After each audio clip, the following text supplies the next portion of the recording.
m'appelle Raphaël, je viens de Suisse. Je suis venu ici à La Réunion pour rendre visite à un pote qui habite ici depuis moi. J'en ai profité pour contacter un local ici qui avait 2-3 beaux spots.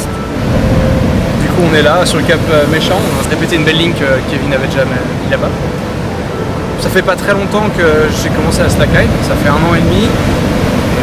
J'ai commencé un peu par hasard, je trouvais ça marrant. J'étais en révision d'examen et puis je devais un peu me changer les idées, du coup ça s'est bien passé, j'ai continué, j'ai bien accroché. Avec Kevin on a décidé d'aller sur une ligne qui était un peu plus courte, mais du coup elle est un peu plus basse, plus proche de l'eau et donc on peut se prendre des vagues en fait plus ou moins dans la gueule quand on marche dessus, donc c'était vraiment un beau spot.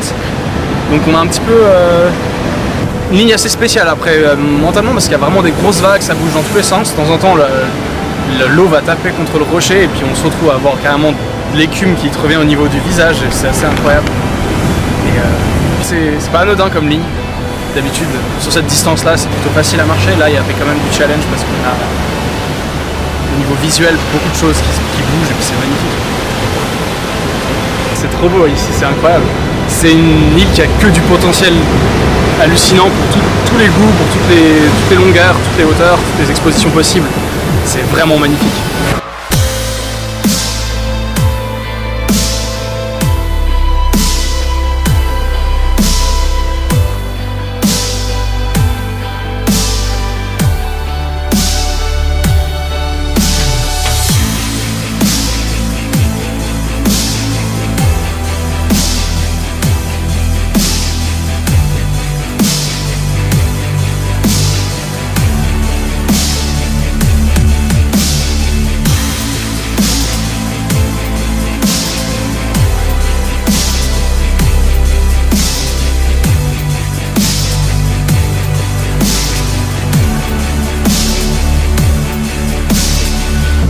La plupart du temps, quand on monte des lignes ou des highlines, on n'a pas grand chose. Enfin, moi j'ai juste un petit appareil photo compact et ça permet d'avoir des images bien, des petits souvenirs, mais ça manque un peu de dynamisme et ça permet pas de voir tous les angles, ça permet pas de voir le vide, ça permet pas de voir la profondeur. Enfin, toute la vision de l'espace est vachement mieux rendue par un drone en fait, ça rend la chose assez dynamique, assez belle et puis ça marche vraiment particulièrement bien avec ce sport-là.